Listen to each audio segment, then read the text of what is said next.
To break free from the time loop, the boy must date 33 people at the same time. Yasuhiko was just a transfer student, but he came from 300 years in the future. Only 2 days later, his secret identity, as a time traveler, was discovered by his classmate Miyuki. よかったら僕を案内してくれない?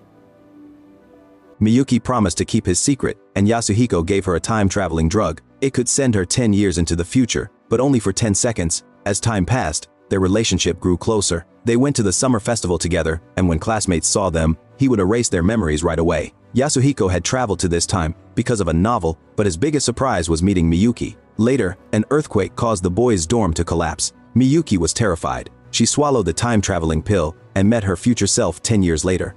安彦は無事なの。高台にいるから。あなたが書く小説。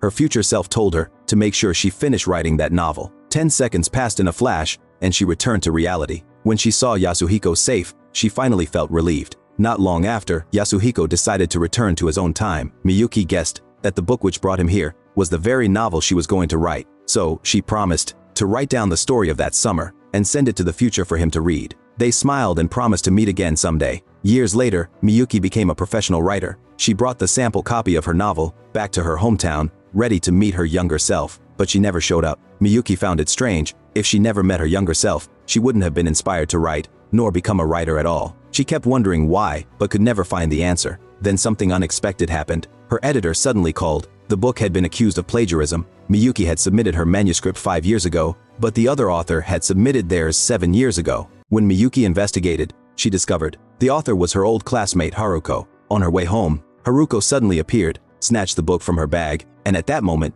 a thought flashed through Miyuki's mind. 10 years ago, Haruko might have also witnessed Yasuhiko traveling through time. While acting as his guide, she too fell for him. The story hadn't changed. Only the main character had. Even their farewell promise to write a novel was the same. After confronting each other, they both realized Yasuhiko was just a scumbag, and they began to wonder how many others there were like them. So they held a high school reunion, and Miyuki learned a shocking truth. Yasuhiko hadn't only dated 2 or 3 people. It wasn't just girls either. Even a boy named Daisuke had been one of them.